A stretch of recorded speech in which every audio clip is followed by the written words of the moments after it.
NetherGames will probably die soon. That's a really bold statement considering I've usually been on the positive side rooting for NetherGames. But it's true, and it's time somebody like me faces reality and discusses why a server such as NetherGames just can't succeed with how it's progressing right now. For those uninitiated, I've played on NetherGames for over 2 years now. It's a server on a game that I genuinely enjoy playing on. I've grown an audience on this channel in part thanks to NetherGames. I've enjoyed a lot of great moments on it, and I still hope to have many more. But over the years, I've seen how friends and players have grown more and more upset over the server and how it's managed. In a time where almost every server is struggling with community satisfaction, it seems almost impossible to get it right.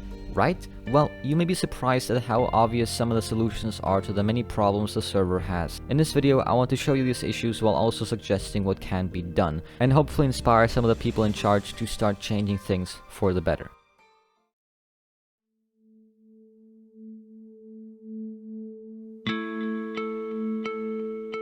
To start this chapter, I want to tell a short story. Don't worry, it will be relevant.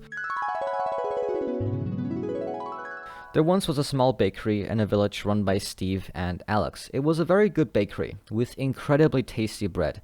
Alex's role was that he would collect and deliver Steve all the ingredients that he needed to bake the tasty bread. However, there was one problem. Steve would always bake the same bread, and all the ingredients Alex delivered were always the same. It was good bread, but the villagers wanted something new, something better. So one day, a group of villagers asked Steve if he could change the recipe of the bread, just to try something new. Steve liked the idea, so he told Alex.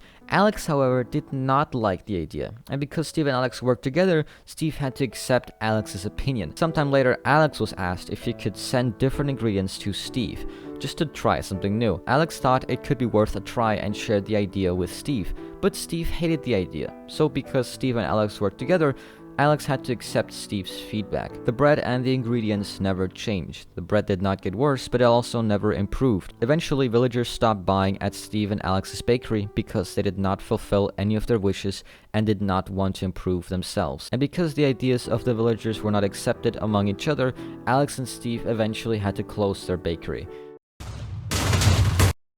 If you couldn't tell already, the whole story represents how the community and myself view NetherGames. The bakery and the bread is a service features in games, the villagers are the community, and if you haven't guessed yet, Steve and Alex are the management team. I bet there are times where a good suggestion from players has been discussed in a management meeting, but have been denied because the people there don't know what they're talking about or don't really care and aren't willing to compromise. Sometimes a suggestion has to be brought up multiple times for it to be accepted. A real-world example is the YouTube rank situation. Granted, it's a bit outdated, but I think the best current example of this management system failing horribly. What is the YouTube rank situation? Well, about a year ago, NetherGames would give out 2 media ranks, one called YT and one called YouTube. Yes, there's a significant difference there. The YT rank was given for channels that had 500 subscribers or more, while YouTube rank was a more prestige rank that you could only get if you had 5,000 subscribers. Now you might say, what? That's the type of requirements a featured server would have. Yep, that's what everybody was thinking at the time. So NetherGames, in their infinite wisdom, decided to fix the problem by removing YT rank and keeping YouTube rank at 5,000 subscribers.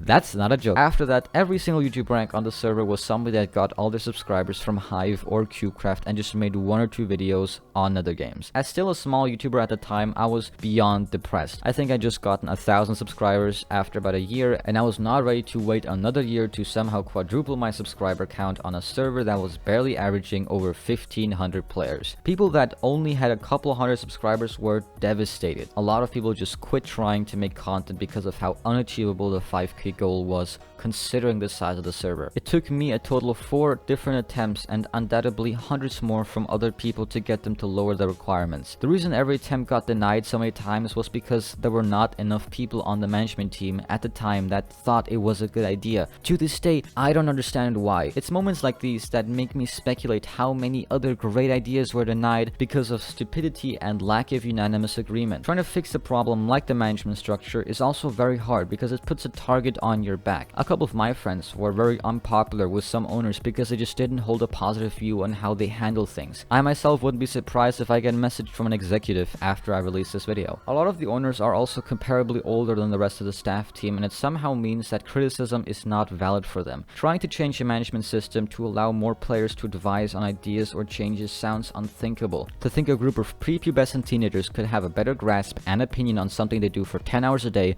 is impossible, right? Now, trying to give players a voice in all this could help, but I think a better solution is to limit the amount of people that get to vote or have a say in things. NetherGames is not big enough to need a boardroom full of executives. It's also not small enough to just be run by one person. I think a balance is required, but the one NetherGames has right now is just not it. I won't go into any specific ideas as that would be too much thinking for this segment, but feel free to comment your thoughts down below.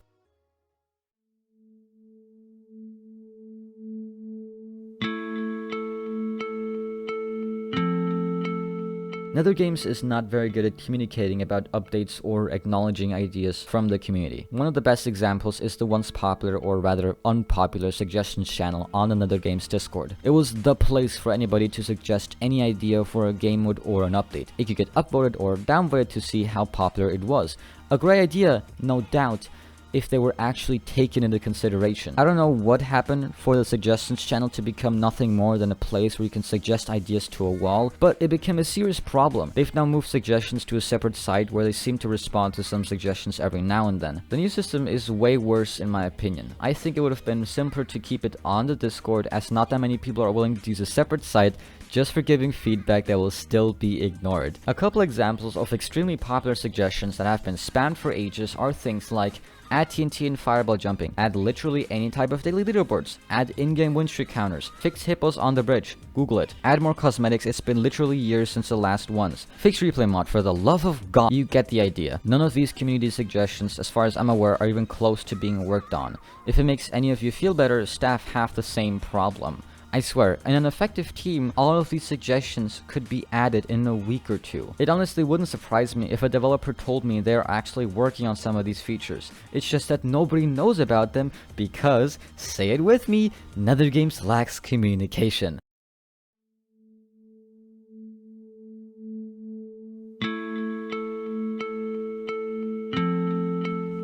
There are a lot of internal staff conflicts. I haven't been a staff member on any other server besides CubeCraft, and that was a translator position which I did horribly. So I can't say if it's normal to see discussions or arguments on a daily basis. My guess, if any of you ask, is that it's not. I have to be careful with how much I say because I signed a contract that doesn't let me discuss stuff like upcoming features or game modes. The problem is that it's so inexplicably vague with its wording that I basically can't discuss anything. However, one inexplicably vague thing that I can discuss is the rules.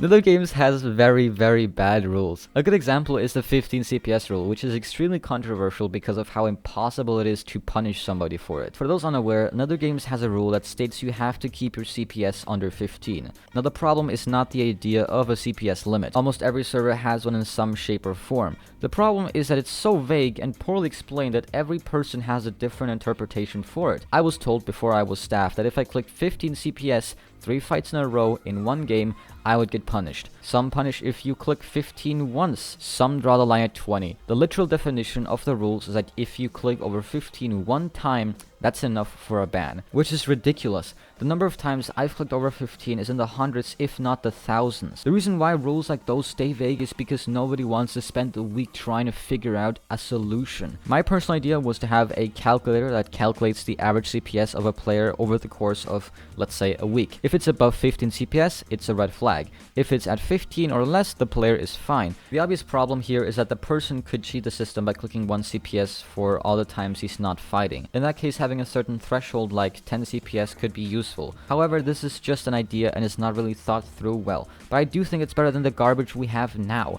Sorry if that's being harsh, but whoever came up with the rule should have thought twice. So many people give NetherGames a bad reputation because they got caught clicking 17 or 18 a couple of times.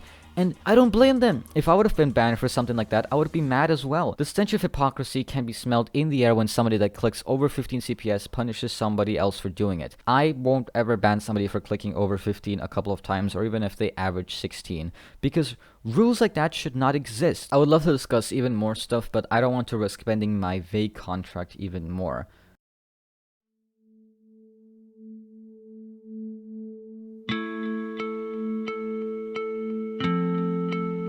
I hate to be the one to say this to any developer watching, but yeah, it takes way too long to fix bugs. I've had to show videos that I recorded and edited specifically for them just so that they could see the issues at hand. Some bugs are flat out ignored sometimes. A couple of months ago, there was a huge change to Bed Wars where every empty base got a generator. And along with that, the biggest mistake ever in the shape of a missing resource drop limit for all those generators. Every generator you were not in would not cap out at a stack of iron and maybe 20 gold. No, it would just keep going, as if you were standing in one and collecting the resources. Basically, if you waited long enough, you could get dozens of emeralds from metal, hundreds of gold, and maybe thousands of iron from each generator. Now I'll give you a second to imagine all the problems that causes. Psych, let me just list them all for you. Now you can just keep rushing from base to base, collecting resources to buy stacks of fireballs, KB sticks, silverfish, golems, water sponges, infinite bows with way too many arrows, way too many bridges, and TNT along with dozens of pop-up towers. Prot 4 sharp, emerald fortress also didn't have a limit, which allowed the gen to be just as good as an emerald spawner at middle, which also allowed way too many pearls, diamond armor, diamond sword, and also meant you could just camp your base for basically forever. You get the idea. Every item is good when you have stacks of it. Yes, even glass. When I told a developer about this bug, he just ignored it and moved on. It wasn't until a month or two later that it was finally fixed.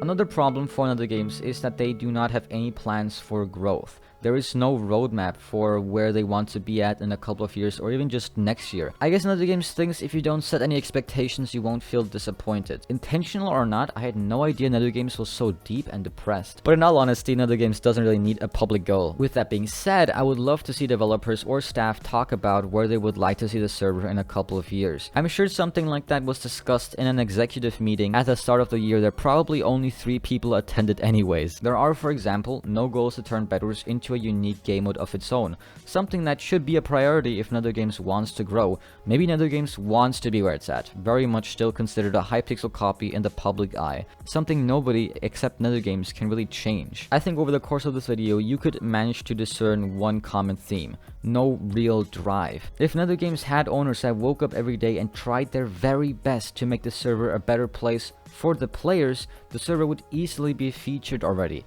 Every bad rule changed or improved, every good suggestion implemented, every bad decision apologized for, every bug fixed. I've mentioned this before in many different videos, but playing your own server consistently helps you find issues or see problems you may have only heard of a week later otherwise.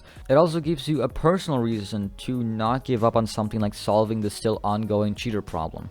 If you're heading a project that you yourself are not interested in, then stop doing it. You're ruining the server's future and the experience the players get to have on it. I honestly would be fine if NetherGames increased the price of something like ranks if they promised to actually deliver more content thanks to an increase of revenue which could pay staff like developers. I get the server is not Hive, or even close to it. A lot of owners and staff are doing this as a hobby and don't have the time or money to invest as much in the server as Hive can. But a lot of the stuff I mentioned in this video were specifically chosen because of how small and insignificant they are when broken down. Whoever made the 15 CPS rule cheapened out on a very hard to solve problem. I highly doubt the person didn't have another 5 hours to think that rule through. If a developer sees a suggestion that could be easy to implement, he should not have to go through 5 other higher ups to finally get a green light a week later to start.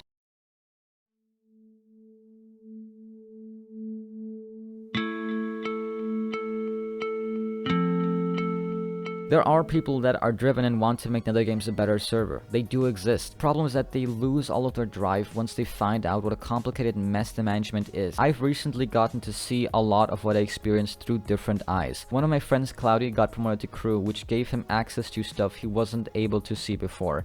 and it was kind of shocking how stupid some of the stuff was. If I'm once again being vague, I'm sorry, but the contract. Anyways, Cloudy is a simple man. He sees an issue and he makes fun of it. It's made me realize how soft I am with a lot of issues that are caused by a faulty management system. The only way to fix a mess like this, to which I'd like to add, it is possible, is to keep the right people in the right spot, promote who you need, and demote who you don't need. Cloudy is somebody that could be very useful as an executive one day, purely because the server needs somebody that points out issues. That way a 15k YouTuber doesn't have to do it in a 3,747 word YouTube video. It's also important to keep people that are assets in your team. In my personal subjectively objective correct opinion, at the very core of this problem is the idea that NetherGames has to be this very modern corporate company with structures to every team, rules of conduct for staff members, and all this formal stuff. NetherGames is still a small company. Allowing humanity to shine through is not a bad thing. Setting hopes and expectations is not a bad thing. They can dig themselves out of this hole they are creating. I believe it's possible, and I hope you will too. Thank you for watching. And there we go, first take, let's go. Oh man, this is so relieving, mainly because this has been sitting in my brain for like the last couple of months and it finally needed to get out. Thank you so much for watching till the end, it means the world to me. And hey, if you want to see some related videos to this one, you can watch the video that sort of started all of this, the YouTube rank video, or you can watch the NetherGames versus Hyperlands video. With that being said, if you like, if you subscribe, and I hope to see you in the next video. Goodbye.